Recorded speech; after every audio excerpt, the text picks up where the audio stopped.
YouTube. I don't know if this is gonna be a continuation of the vlog or if this is going to be a new vlog, but I've done quite a bit in the past couple days. Shout out to quarantine. It's given me so much free time to do car stuff. So I guess I'll kind of give you guys a rundown of what's been going on because I haven't really had my camera around. I picked up some like Ganador replica mirrors. They're not GK Tech, they're not Ganador, because I sold my Ganadors for like $1,000, which is absolutely insane that plastic mirrors are going for that expensive now. But here we are in the paint booth that Kyle Ray would be so proud of me. This is actually, this is what makes the magic happen here. Yeah, these were really beat up when I got them, but I didn't really want to go through the process. I did a terrible job at the clear, but I'm hoping I can just cut it. I did like a 200 rough sand and then went all the way up to like 800, primered, wet sanded again, and then painted black, like some Montana, because I really like the pigments in Montana, because I was gonna do Krylon, but Krylon comes out almost like a brown color. So did that and then just blasted it with some clear, and then they look okay. They probably look like terrible on camera, but that's that project happening. And then here's the inset pieces that basically attach to the door. So I don't know if I want to run these on the Skyline or the 240 yet, but I might put them on the Skyline today.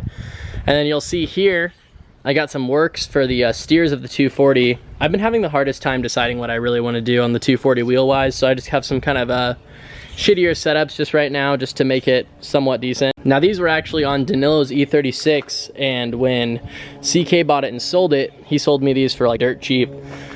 They're a decent spec for what they are, but they're kind of beat up, so they're gonna be good burners for now, but I'm just gonna run them as steers because I think the 17x9 is gonna be better for having all that angle up front, not tubbing the front wheel wells. Then over here, I basically sanded down the old center caps and blasted them with clear, and then gonna do a buff and polish on those, but they look 10 times better than they did. And then you shout out to CK for hooking me up with that Corbo, because I had a fake bride in the passenger seat, but then I didn't want my girl to die in an accident, so I wanted to get her something that's actually regulated and somewhat tested. So he traded me for the fake bride seat and a bracket for a Corbo, I think FX1 or something like that, and that thing is really clean, so I'm super stoked. He bought it from a guy that had a FD RX7, and I got some FD rails, but I don't have an FD RX7, so I just took it off and put it on the 240's passenger seat. But it's a super clean seat, so I'll throw some photos and stuff in here.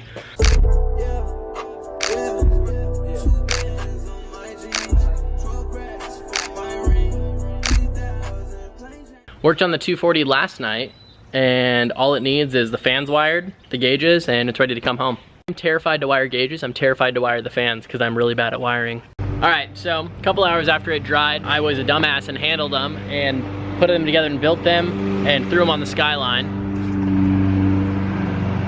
And I'm honestly super stoked on how these look. I'm getting a kit, and let's take a wild guess as to what it might be. But anyways, I think this is gonna go along perfectly with it. I might throw them on the 240 once I get the 240 back home, but I don't know. So the process to get these on and off is actually really straightforward. You have to take the door card off of the driver and passenger side just like you normally would, just a few bolts. And then you pop this little guy out, and it kind of slides up inside this weather stripping, and there's only 3 bolts, and these are actually the exact same size as a 350Z or a 240SX mirror. They bolt right on, so they're all kind of interchangeable. What was cool about these is I bought these on eBay as a 240SX mirror, but it turns out that they are from an R32 or a right-hand drive 180 because the mirrors properly work and they don't have a weird kind of obtrusion. And then I'm gonna go ahead and throw this one back together and kind of give you guys a full look.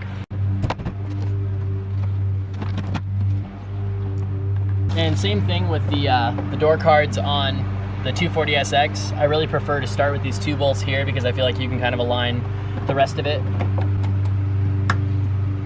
These just have little snap pieces. This exact same piece as a 240SX as well. These are pretty simple. Kind of open up the door handle and you just slide it in. And these are pretty much like a snap that just goes on there, and that holds the door card in there. There's a bolt. Oh wow, my dumbass forgot that there's also a bolt that sits under the door latch itself too.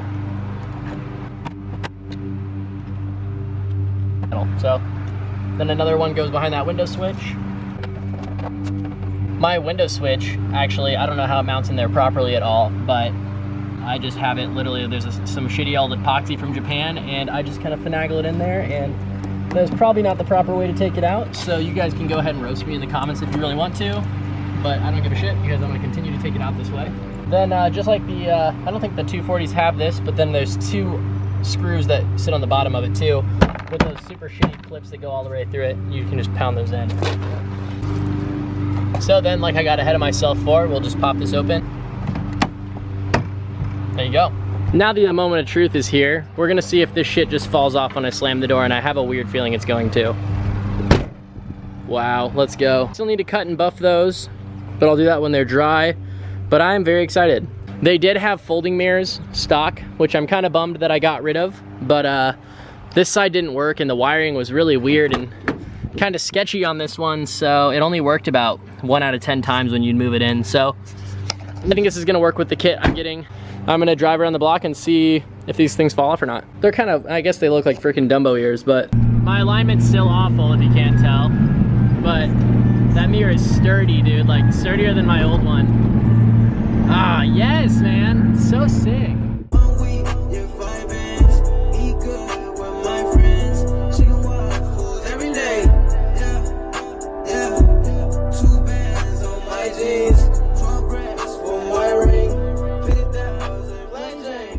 It is straight up spooky out.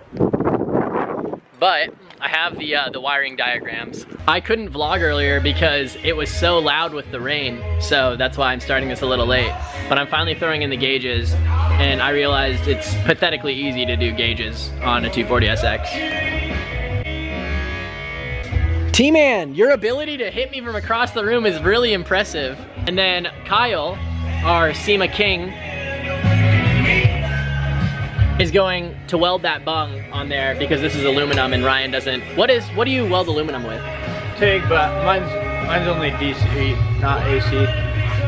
So like AC is like what you have to do for aluminum if you. That just has to be done, and that means the intercooler piping is done. And then wiring, and she's driving home. And exploding probably, but you know. The Nile River is coming in here today.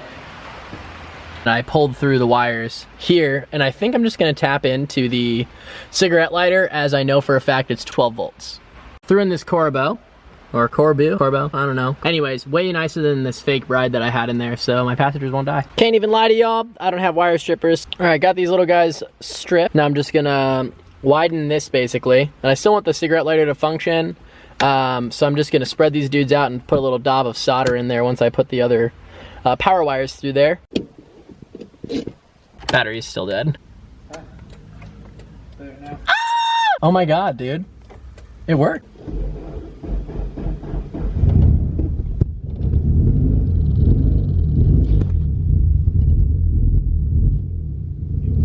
I was stoked it started right up, but I couldn't put 2 and 2 together, Ryan. So he was like, wait, that pipe isn't on. I was like, yeah, dude, the idle air control valve still hasn't been on, but yeah, that'll cause it. The NA. Kind of astonished that those gauges worked. The car was running pig rich, but no, this one's good. No, now we're gonna, 2 240s running in a day? This is bold. T-Man, send that Z up too, fuck it. We have like, how many cars here? Probably like almost 13 cars, and like 3 of them have good batteries. Yeah, just leave it there, it's perfect. Juicer up. Light worked.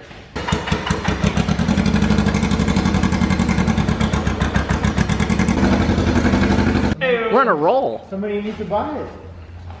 How much do you want, Ryan? You do the 242? 3. 3?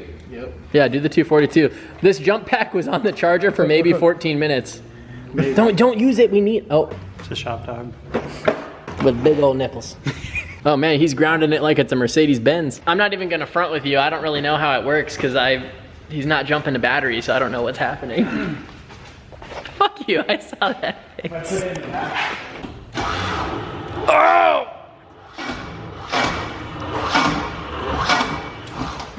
Yep.